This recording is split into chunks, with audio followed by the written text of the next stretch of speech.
안녕하세요. 오늘 우리가 파헤쳐볼 주제는 바로 벡터 데이터베이스입니다. 요즘 AI가 정말 똑똑해졌잖아요. 근데 그게 단순히 단어만 많이 외워서 그런 게 아니거든요. 인간처럼 미묘한 의도나 맥락을 이해하기 시작했는데 그 뒤에는 바로 이 숨겨진 기술이 있습니다. AI가 어떻게 우리말을 기억하고 또 그 속뜻까지 알아채는지 그 비밀의 문을 지금부터 같이 열어보겠습니다. 자, 그럼 가장 근본적인 질문부터 한번 시작해 볼까요? 인공지능, 그러니까 AI는 과연 우리가 쓰는 이 복잡한 언어, 수많은 이미지, 이 세상의 온갖 정보를 대체 어떻게 이해하는 걸까요? 그냥 단어 뜻만 달달 외우는 걸까요? 아니면 뭔가 그 이상의 특별한 방법이 있는 걸까요? 한번 생각해 보세요. 우리가 보통 쓰는 검색은 키워드 중심이죠. 사과라고 검색하면 정확히 사과라는 단어가 들어간 것만 딱딱 찾아주잖아요. 그런데 AI가 진짜 똑똑해지려면 필요한 건 바로 문맥 검색이에요. 예를 들어서 새콤달콤한 과일이라고 검색했을 때 사과를 찾아주거나 스티브 잡스가 만든 회사라고 했을 때 애플을 떠올리는 능력 말이죠. 이건 완전히 다른 차원의 이야기되고 바로 이 지점에서 새로운 접근이 필요해진 겁니다. 첫 번째 이야기, 바로 AI가 겪고 있는 아주 큰 문제입니다. 요즘 흔히 말하는 대규모 언어 모델, 그러니까 LLM 있잖아요. 챗 GPT 같은 거요. 이게 정말 똑똑한 건 맞는데 결정적인 약점이 있어요. 뭐냐면 건망증이 아주 심하고요. 실시간으로 세상 돌아가는 얘기는 전혀 모른다는 거죠. 좀 더 구체적으로 볼까요?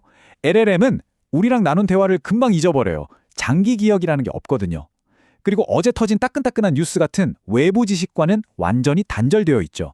게다가 글이나 이미지처럼 정보가 아주 복잡하게 얽혀있는 데이터를 다루는 것도 힘들어하고 또 AI 서비스가 되려면 응답 속도도 엄청 빨라야 하잖아요.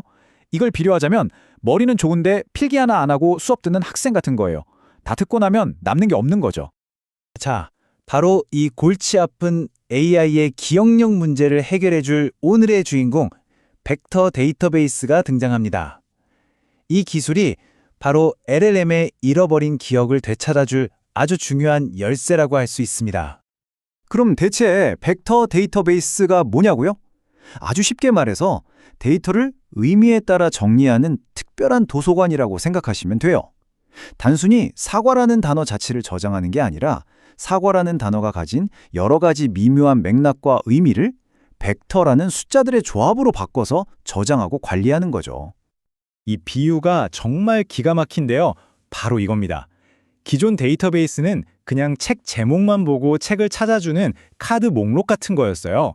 하지만 벡터 데이터베이스는 우리가 가서 사랑에 관한 슬픈 이야기 좀 찾아주세요 라고 두루뭉술하게 말해도 그 개념을 이해해서 가장 비슷한 분위기의 책을 딱 추천해주는 아주 똑똑한 사서 같은 존재라는 거죠.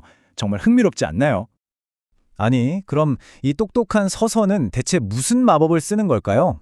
어떻게 단어의 의미를 알아채는 걸까요? 자, 이제 그 작동 원리를 한번 자세히 들여다보겠습니다. 가장 중요하고 또 가장 먼저 해야 할 일은 바로 임베딩이라는 작업입니다. 글, 이미지, 소리 같은 복잡한 데이터를 컴퓨터가 이해할 수 있는 언어, 즉 숫자의 배열인 벡터로 변환하는 과정이에요. 이 벡터 안에는 그냥 정보만 있는 게 아니라 그 데이터가 가진 고유한 의미와 맥락 정보가 아주 잘 압축되어서 담기게 됩니다. 작동 과정은 딱 이 세 단계로 생각하면 아주 쉬워요. 첫째, 모든 데이터를 벡터로 만들어서 고차원 공간이라는 가상의 우주지도에 점처럼 콕콕 찍어둡니다. 이걸 인덱싱이라고 해요. 둘째, 우리가 질문을 던지면요, 그 질문도 똑같이 벡터로 바꿔서 그 지도 위에 딱 찍습니다.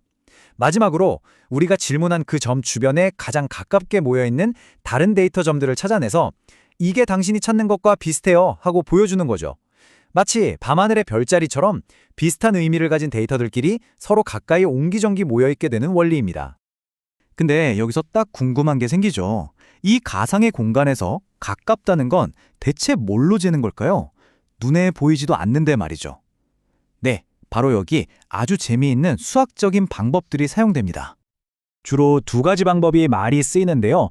첫 번째, 코사인 유사도는 두 벡터가 가리키는 방향이 얼마나 비슷한지를 각도로 재는 거예요. 방향이 비슷할수록, 즉 각도가 0에 가까울수록 의미가 비슷하다고 보는 거죠. 문장의 전체적인 맥락이 비슷한지 볼 때 아주 유용해요. 반면에 유클리디안 거리는 우리가 잘 아는 거예요.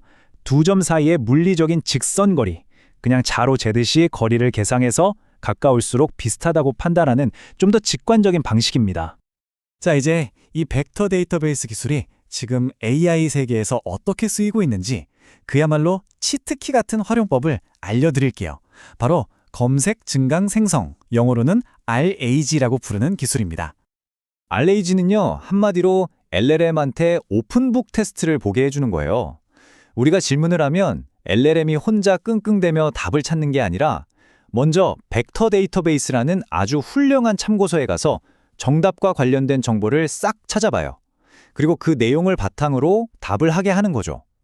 이렇게 외부에 신뢰할 수 있는 정보를 참고하니까 AI의 답변이 훨씬 더 정확해지고 헛소리를 할 확률도 확 줄어드는 겁니다. ARG가 돌아가는 방식을 보면 이렇습니다. 먼저 우리가 질문을 던지죠. 그럼 시스템은 곧바로 벡터 데이터베이스로 달려가서 가장 관련성 높은 정보, 그러니까 핵심 요약본을 찾아냅니다. 그리고 그 찾아낸 정보를 우리가 던진 원래 질문에 살짝 덧붙여서 LLM에게 보내주는 거예요. 일종의 힌트를 주는 거죠. 덕분에 LLM은 최신 정보나 특정 분야의 전문 지식을 바탕으로 훨씬 더 정확하고 깊이 있는 답변을 내놓을 수 있게 되는 겁니다. 물론 이 기술이 만능은 아닙니다. 아직 완벽하다고 할 수는 없고요. 해결해야 할 몇 가지 과제들이 있습니다. 하지만 동시에 정말 놀라운 미래를 향해서 빠르게 나아가고 있죠.